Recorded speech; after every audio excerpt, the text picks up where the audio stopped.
Facts Verse presents The First Lady Who Wore a $46,000 Dress and Other Secrets. Before we get started, make sure to like the video and subscribe to our channel. First Ladies. The job of a First Lady isn't an easy one. A First Lady is expected to support her husband, which isn't always easy. The First Lady also must look her best at all times because the media is always looking to scrutinize. With all this going on, she must also find her own platform to help better the lives of American citizens. There are many things that you may not know about our former First Ladies. Here's a First Lady who wore a $46,000 dress and other secrets. Helen Taft. Helen Herron Taft met her husband, Howard Taft, during a bobsledding trip when the two were 18 years old. After several years of courting, the two were married in 1860. Helen preferred to be called Nellie because it was what people called her since she was a child. Before Howard became President of the United States, Helen stood by him as he climbed the ladder from state judge to solicitor general to federal judge all the way to the presidency. She was the First Lady to ride in her husband's inaugural parade. On the night of the ball, Helen wore a gorgeous white chiffon gown that was embroidered with gold. Just 2 months after Howard's inauguration, Helen had a stroke. She didn't want to slack on her first wife duties, so her sisters helped her in her role as a hostess at the White House until she could do it on her own. Edith Bolling Wilson. Edith Wilson didn't marry her husband Woodrow Wilson until he was already the president. Before she married Woodrow, her sister took on the role of First Lady. Since Edith wasn't around for the inauguration, she didn't have the chance to wear a special gown. Before she met Woodrow, her life was filled with tragedy. Her first husband died, leaving her a widow. She also had a son who died a few days after birth. The complications made it impossible for her to have any more children. Woodrow Wilson was also a widow, and there were rumors that the two started courting before Wilson's wife died. He tried to be supportive and told Edith that if it was too much, they could break off the engagement. She told him she would stand by him, not for duty or for honor, but for love. Florence King Harding. Florence married Warren Harding, who owned a newspaper called the Marion Star at the time. She was very involved in the business, and some people believed her to be the brains of the business. Her brains carried over to her husband's presidency, and she was often outspoken regarding political issues. Some even said that she was more involved than the president himself. She also had an incredible knack for throwing elegant parties, and was given the nickname the Duchess. She was really into fashion and often wore silk neckbands to hide her wrinkles. Florence was a progressive First Lady and did modern things like traveling by plane, showing movies at dinner, and it's also said that she served her guests alcohol during the Prohibition. She was also the First Lady to vote, she owned a video camera, and was the first ever to invite a celebrity to the White House. Harry Collins designed her inauguration gown, and it was gorgeous. It featured pearl sequins on tulle with a rhinestone-trimmed blue velvet ribbon. She looked absolutely stunning by her husband's side. Grace Anna Goodhue Coolidge. Grace met her husband, Calvin Coolidge, when he was an attorney. Her mother objected to their relationship and didn't like her son-in-law, but Grace loved her husband and didn't let her mother's opinion change her opinion about him. During Calvin's second inauguration, he didn't go for a big public event. Instead, he went with a private party. Because of this, Grace didn't have an elegant ball gown, but she did look nice on Inauguration Day. Since it was the 20s, she wore a flapper-style evening dress in gold lame with velvet-trimmed black and gold metallic lace. She looked stunning in the current fashion. Lou Henry Hoover. Lou Henry Hoover met her husband, Herbert Hoover, when the two were at Stanford University. At the time, she was the only geology major in the school. Lou was known as the best-dressed woman in the United States, and she was the first ever First Lady to appear in Vogue magazine. She always made sure to wear American-made clothes, and unlike other fashionistas, she didn't buy anything from overseas. She used her role as the First Lady to promote the U.S. textile industry. She only wore cotton-based dresses, and her inaugural dress was a simple evening gown, complete with metallic thread brocade. Eleanor Roosevelt.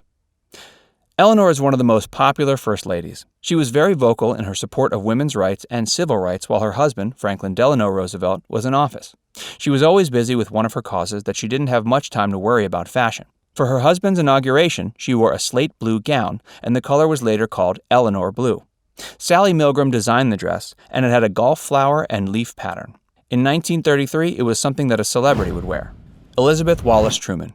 Elizabeth met her husband, Harry Truman, when they were just kids in school. She was one of the First Ladies who had no interest in politics or anything political. Although these things didn't interest her, she took her role as First Lady seriously. She often hosted parties and did the other things expected of her as First Lady. When her husband was elected president, it was right after FDR's passing. A woman named Madame Pola designed her inauguration gown, and it was a dark color with white accents, complete with a fur cape. People loved her dress. Mamie Dowd Eisenhower. Mamie met Dwight D. Eisenhower in San Antonio, Texas. He was in the military, and the couple traveled a bit before he ran for president and won by a landslide. Unlike many of the first ladies before her, Mamie loved fashion. She also loved to play the hostess.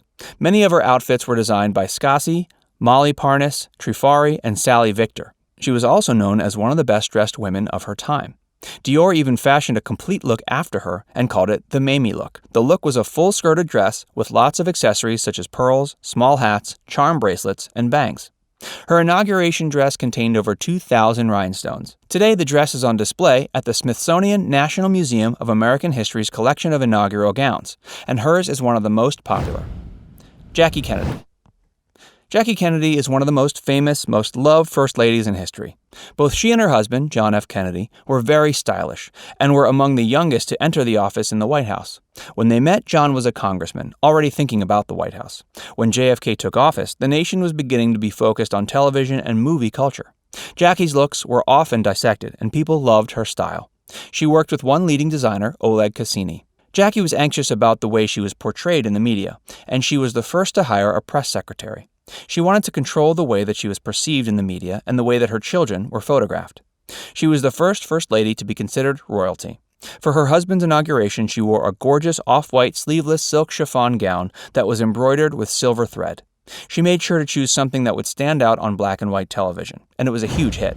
Lady Bird Johnson. When Lyndon Johnson took office, it was right after the assassination of John F. Kennedy. Because of this, the inaugural event wasn't filled with joy and happiness like the previous ones. She chose a bright yellow gown designed by John Moore. She chose yellow because she wanted it to symbolize hope and optimism while the country was mourning. As the First Lady, she didn't focus much on fashion. Instead, she put her time into her own cause, Head Start. It's a program designed to help children from low-income families get a good education. Head Start still exists today. Pat Nixon.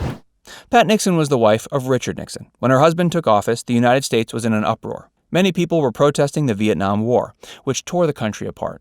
The assassination of Martin Luther King didn't help the country either.